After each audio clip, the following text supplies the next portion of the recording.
Hello MotoGP enthusiasts. Welcome back to ZNGP Today. Ducati's trusted test rider Michele Pirro has once again stepped into the spotlight, spearheading a crucial 3-day program at Jerez that blends immediate refinement of the GP26 with forward-looking development for the 2027 850cc era. While the MotoGP grid enjoys a brief pause before Brazil, Pirro is laying the groundwork for Ducati's future, turning laps into data and data into strategy. His work reflects Ducati's hallmark approach: meticulous preparation, relentless testing, and a clear eye on the competitive horizon. KTM continued its 2027 development push at Jerez, running updated 850cc prototypes with Dani, Pedrosa, and Espargaró. The private test combined aero and engine evolution with early Pirelli tyre work, as manufacturers raced to gather mileage and data ahead of the regulation change. Toprak completed a valuable private test at Jerez this week, joining Yamaha's test program alongside factory and development riders as teams ran both Michelin and early Pirelli rubber. The outing gave the Pramac rookie extra MotoGP track time ahead of the inaugural Dani round and offered Yamaha fresh data on current spec V4 behavior and early 850 cubic centimeters development cues.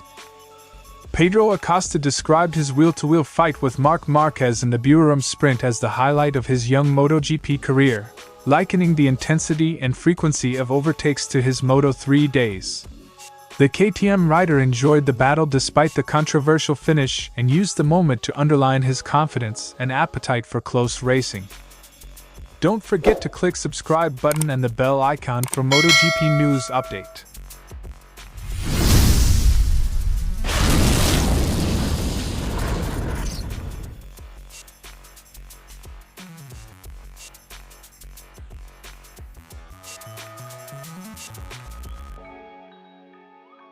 Pirro's remit at Jerez goes far beyond routine mileage. He is tasked with evaluating new engine maps, revised electronic control systems, and prototype components that could form the backbone of Ducati's next-generation Mercedes. Each run is carefully structured to isolate variables, allowing engineers to match telemetry with Pirro's nuanced rider feedback. His reputation for precision and consistency makes him invaluable in this role, ensuring Ducati's technical staff receive reliable, repeatable insights. In a transitional period where every detail matters, Pirro acts as Ducati's bridge between theory and practice, translating engineering concepts into on-track realities. Central to the Jerez program is the evaluation of Pirelli's prototype tires, which will replace Michelin in 2027. Pirro is cycling through compounds and constructions, testing grip levels, durability, and dynamic behavior under Jerez's abrasive surface. These findings will inform chassis geometry, suspension settings, and electronic strategies, shaping how Ducati adapts to the new tire era. Tires are the foundation of MotoGP performance. Early understanding of Pirelli's characteristics gives Ducati a vital head start, reducing the risk of surprises when the regulations officially change. Jerez is an ideal test venue. Its blend of fast sweepers, tight hairpins, and demanding asphalt offers a comprehensive stress test for both tires and mechanical components. Over 3 consecutive days, Pirro is alternating setups and configurations, generating controlled comparisons that Ducati's engineers can dissect in detail. The Andalusian circuit's stable weather adds consistency, ensuring the data is robust and repeatable. The test is not about chasing lap records but about building a library of cause and effect relationships. Each short run is a puzzle piece in Ducati's broader development picture. Pirro's work is part of a dual-track strategy: sharpen the GP26 for immediate competitiveness while laying the technical foundation for the 850cc transition. Engine refinements, electronic strategies, and tire data gathered now will dictate Ducati's priorities when full prototypes arrive later this year. By investing heavily in controlled testing, Ducati aims to minimize uncertainty and maintain its dominance as MotoGP enters a new era. This is Ducati's long game, methodical preparation designed to ensure that when the rules change, the factory is already ahead of the curve. Michele Pirro's relentless laps at Jerez may not grab headlines like race victories, but they are the backbone of Ducati's success. His dedication, combined with Ducati's strategic foresight, ensures that every kilometer contributes to both present performance and future supremacy. As the sport braces for the 2027 overhaul, Pirro's quiet, precise work is shaping the Desmoseticised destiny, turning today's test sessions into tomorrow's championship advantage.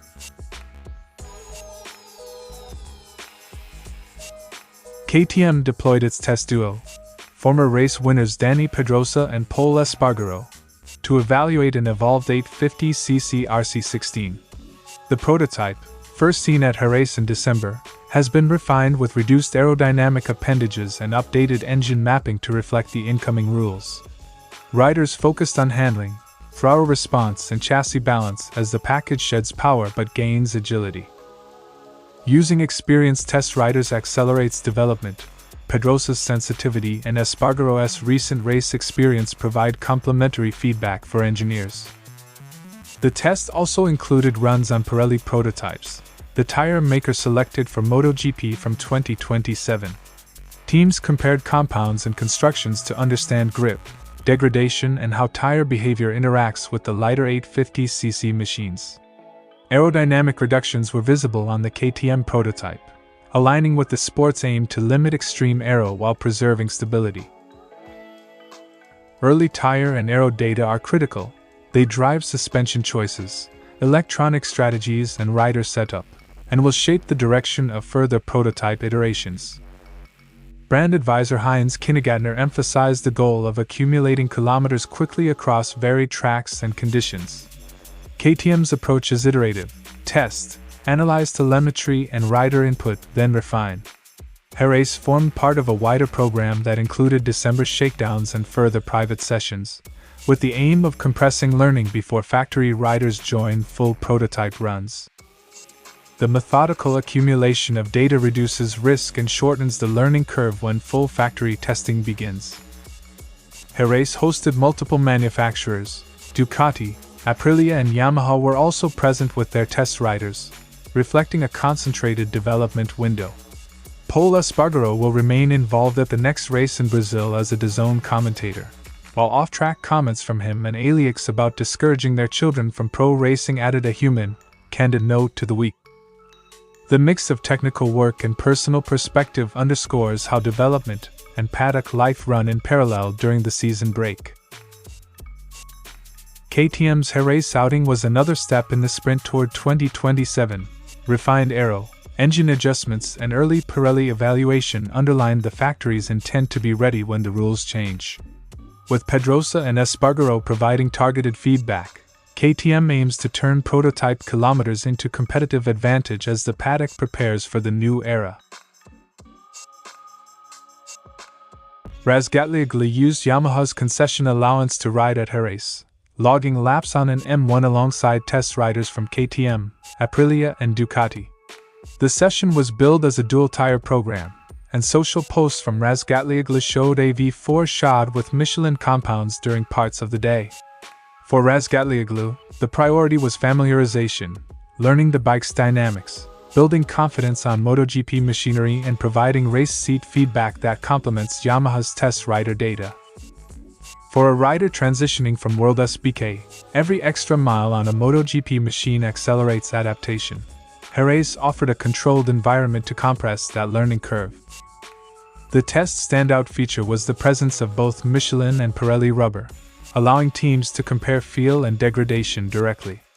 While Yamaha did not comment publicly, the mixed tire program suggests manufacturers are gathering baseline data for both the current 1000cc package and the tire characteristics expected to dominate in 2027.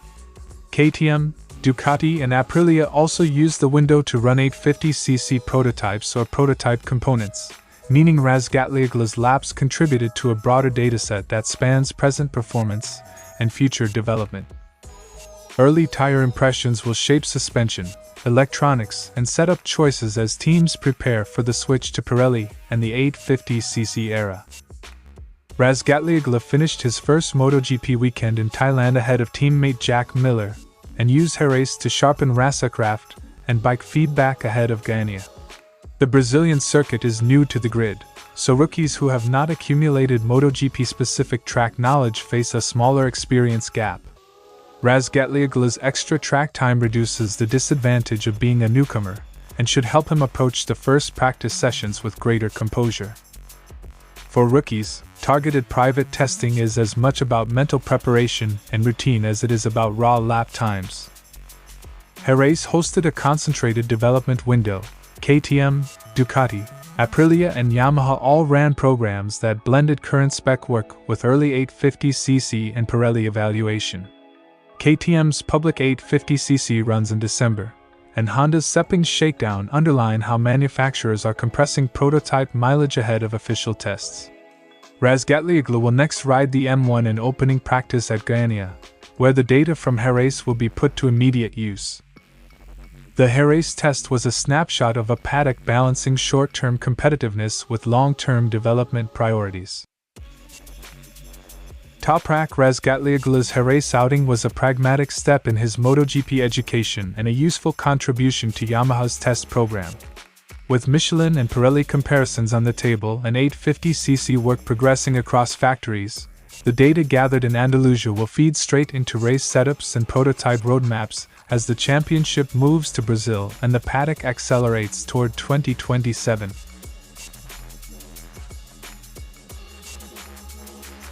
Acosta called the sprint duel "my best battle so far in MotoGP," praising the back-and-forth exchanges with Márquez and Jorge Martin. After Marco Bezzecchi's early crash opened the race, Acosta found himself repeatedly launching inside Márquez under heavy braking into the final corner, forcing a sequence of dramatic position changes that thrilled the crowd. Super fun. My best battle so far in MotoGP. For a rider still early in his Premier Class career, the encounter was both a learning moment and a statement of intent. Despite contact on the penultimate lap that ultimately led to Márquez being penalized, Acosta voiced no complaint. He framed the incident as part of hard racing and praised Márquez's aggression and racekraft. The KTM rider emphasized that these are the moments fans remember, and that close duels are central to MotoGP's appeal. This is what makes MotoGP exciting. You remember these kinds of battles. His reaction underlines a modern rider's acceptance that split-second decisions and stewarding outcomes are part of the sport.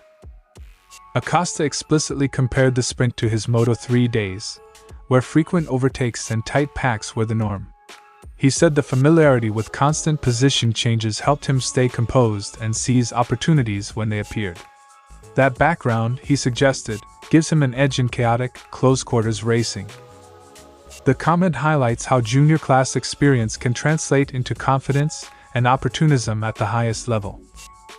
While relishing the duel, Acosta also acknowledged Marco Bezzecchi's lights-to-flag control of the race. He joked that next time he might try to emulate Bezzecchi's ability to pull away rather than get embroiled in messy battles, a nod to the balance between controlled pace and aggressive racing. Maybe let's try to make like Marco next time, who just pulls away. The remark mixes humility with competitive learning.